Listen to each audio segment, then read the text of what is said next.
Many people think journaling is just about capturing random thoughts, but trust me, it's so much deeper than that. Journaling is about processing your experiences, reflecting on your life, and extracting meaningful lessons that can shape your personal growth and ultimately your writing. In today's video, I'll share how journaling helps you refine your story, practical tips for turning journaling entries into a structured story, and how journaling played a major role in my life as a writer. So grab your journal and let's dive in.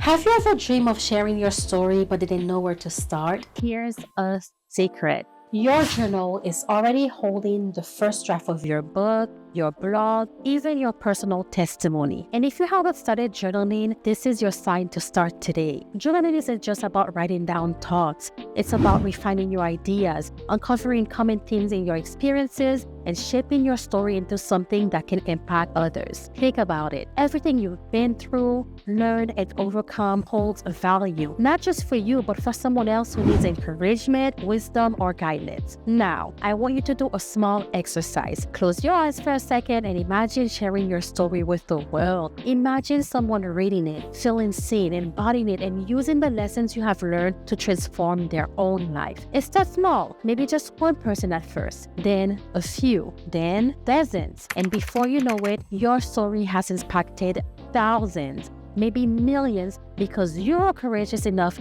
to write it down and share it. If you've been wondering whether your story matters, this is your sign that it does. I started journaling before I even knew what journaling was. At first, it was just something fun, scribbling my thoughts, capturing moments, venting about my day. I didn't think much of it. It was just me, my pen, and the page. But then something happened. I kept writing about the same two things, creativity and spirituality, over and over again. At first, I thought it was random, but after decades of writing in my journal, I came to the realization that these weren't just thoughts. These were breadcrumbs leading me to my bigger story. And if you've been journaling, even casually, your story is already waiting for you to find it too. So let's talk about how you can use your journal to refine your story, uncover your voice, and shape your message. Step 1. Reread your journal to identify recurring themes. Have you ever gone back and read an old journal entry only to realize you were struggling with the exact same thing years ago? That's not a coincidence. That's a pattern, and patterns are the key to understanding your story. Your journal is a mirror. It reflects what's happening beneath the surface of your life, the thoughts, the emotions, the ideas we revisit the most.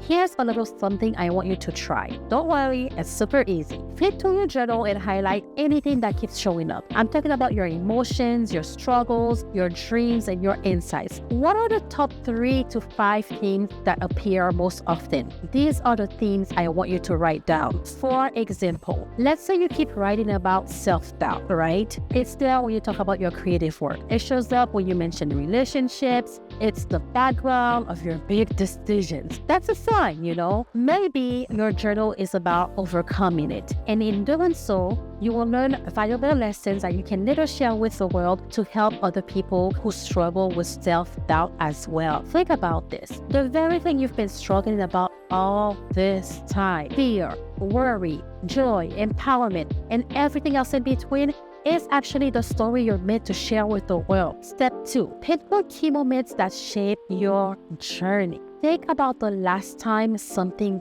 truly changed you. A realization, a heartbreak, a breakthrough, a moment where you thought life was over, but it was actually beginning. Now, go back to your journal. That moment is probably in there. Stories are built around defining moments, the turning points that shape us into who we are. Here's how to find these moments in your journal. Look for journal entries that capture major life changes, realizations, or struggles. Maybe a moment where you thought you were going through a major life transition. I'm talking about moments like looking for a new job, making new friends, or doing something for the very first time. Pay close attention to moments where your perspective shifted. These are moments where you perhaps thought one way about life and figured out that you were wrong and that there's another way to think about.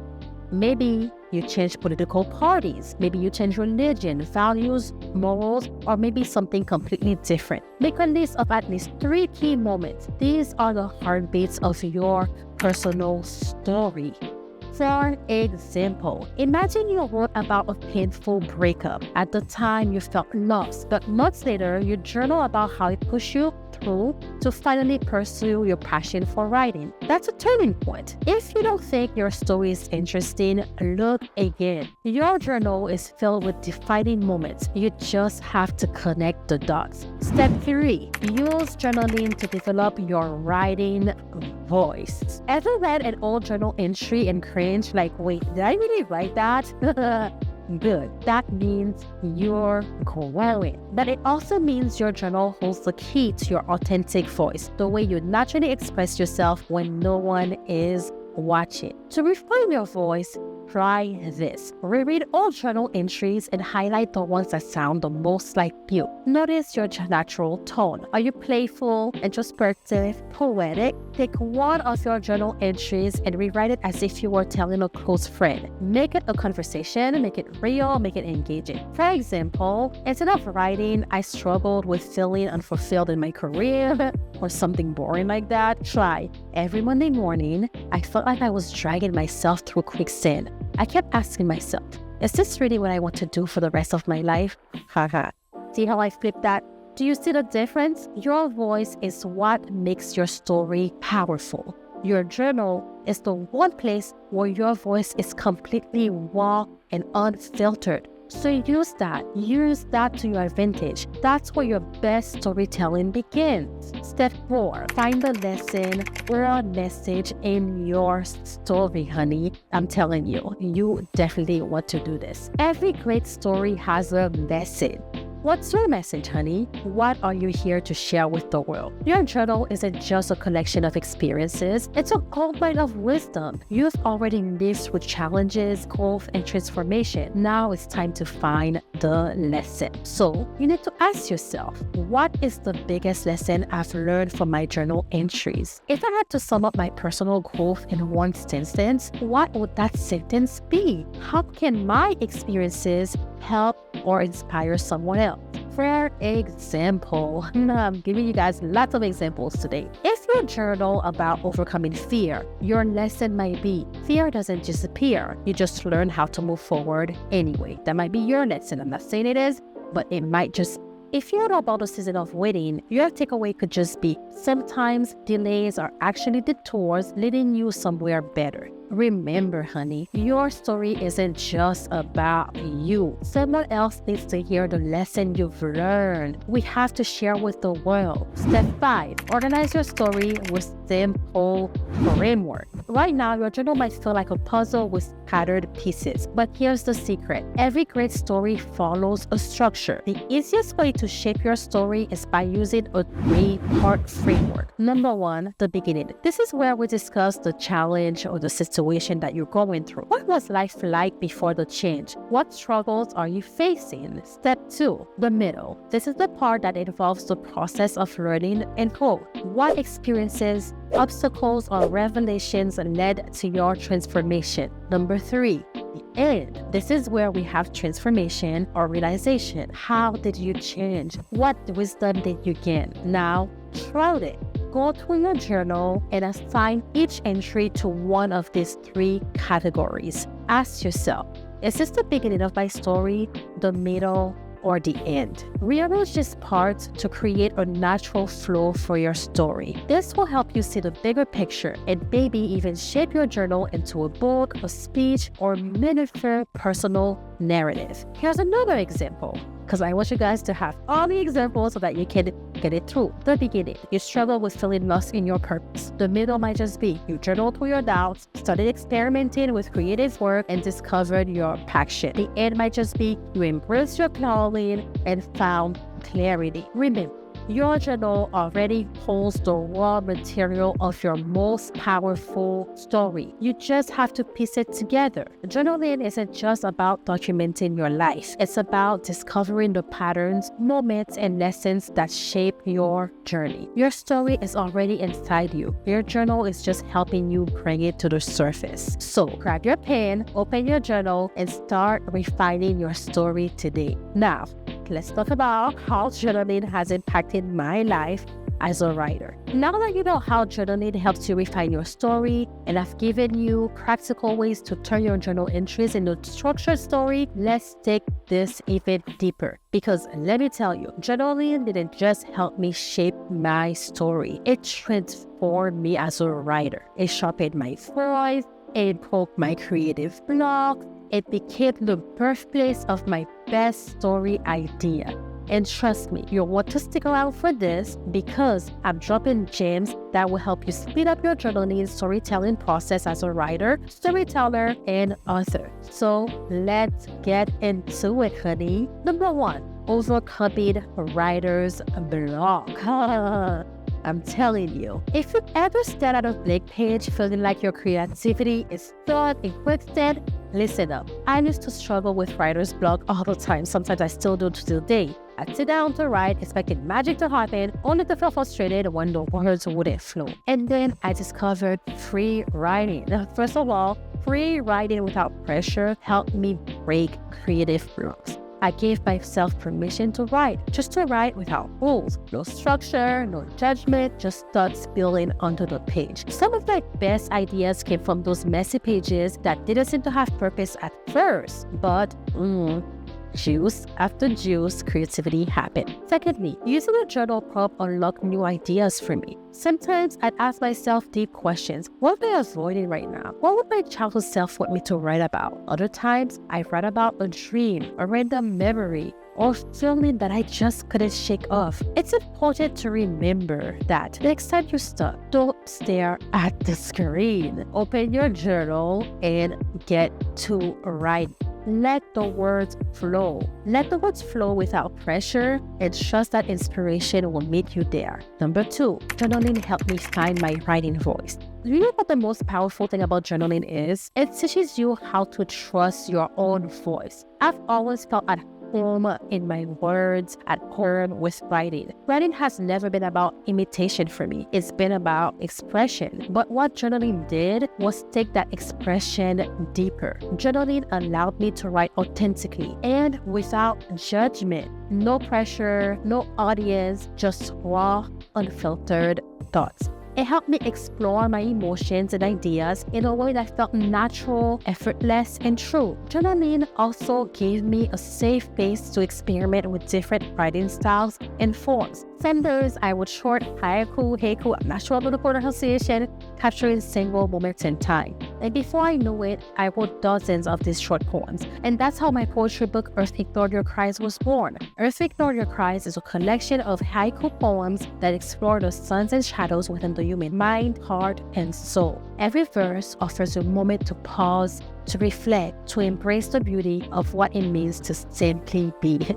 You can get a copy of our website on leafpublishing.com, Amazon, or everywhere books are sold. As I mentioned before, some days I was writing haiku poems, and other days I crafted vivid short stories that felt like tiny worlds. This is how my first poetry book, Things Left Unsaid, was born. I want to highlight that there are also the long, soul-buried entries where I just let the words flow. These were the days where I started writing the story and just kept going and going for months, years, and sometimes decades. My epic fantasy book is like that. I have been working on it since 2014, and as the recording of this video, it is February 28, 2025. I first thought that it would take me a year or maybe 2 years to complete it. I am now going on over 10 years on my journey with this book. Now, to be fair, I haven't been working on it every single day for the past 10 years. Nevertheless, I am surprised that I haven't completed it and published it yet. But that's about to change. 2025, I'm dedicating myself to completing and publishing the book. In honesty, I'm not sure if the book will ever be published this year, but I definitely want to complete the first draft this year. The reason why I'm mentioning all of this to you is to give you a real life example on how journaling has impacted my life as a writer. I journaled before I knew what journaling was, and I definitely enjoyed the process of writing long before I knew what a writer was. Journaling isn't just a place to write, it's a training ground for storytelling. You might be asking yourself, well, Christelle, how does that relate to me? Birdie, let me tell you. Maybe one day you write a journal entry about fleeting moment of stillness, the way sunlight filtered through the trees and the way the wind carried distant melody, and later you're looking back at that entry and realize that single moment holds the making of an entire scene of a story. Writing a story doesn't just happen when we're actively writing the story. Your writing voice isn't something you find, it's something you uncover. And your journal is one of the best places where it's waiting for you. Number 3, journaling helped me generate story ideas. You ever wake up from a wild dream and think, oh, wow, that could be a book? Yeah, same here. I get that all the time. But here's the difference. I write it down. I use my journal to jot down dreams, memories, and story ideas. Sometimes it's just a phrase, a weird thought, a question that makes me curious. Other times it's a scene, a piece of dialogue, or character that just won't leave me alone. I also use my journal to visit old entries and help me discover themes for books and story. I'll flip to an old journal and find a line like, what if love was illegal? Or a girl who only speaks in riddles. Months later, I'll realize, you know what? That could be a great story. For example, I might write a short paragraph I wrote about feeling invisible in a crowded room, and that might become the opening scene in one of my short stories. Remember, you don't have to chase ideas. You just have to catch them when they come. I mean, for me, they come all the time, but for you, it's just being in alignment. And journal, guess what? It's the net to catch your stories. Number 4, journaling has made my writing more authentic. This is the part where writing becomes more than just words on a page. This is where it becomes real, the part where stories become alive. I put some personal emotions. That's why my stories feel so real, because they are real. When I write, I don't just tell a story, I feel it. And if you're ready to start shaping it, I have something special that will help you take the next step. Get your copy of I God Is Me, the life transformative journal that will help deepen your conversation with God and unlock the power of your story. You can get it at leafpublishing.com or click the link in the description box to get yours today. This isn't just a journal. It's a sacred space to capture your prayers, reflect on your journey, and see the hand of God moving through your life. Imagine the words you'll write. Imagine the clarity and healing you'll get. And imagine years from now, looking back and seeing just how far God has brought you. My prayer for you is that you become the person God wants you to be and live the life that God has designed for you. Be sure to subscribe and stay tuned, because in the next video, we're diving deep into hidden gems within your journal. I'll show you how to uncover key themes in your writing, unlock the deeper meaning behind your words, and transform your journal entries into a story that inspires, empowers, and impact others. If you don't want to miss this, hit that subscribe button and turn on the bell so you're first to know when it drops. I love you. Be kind to yourself. Love yourself. I'll see you next time.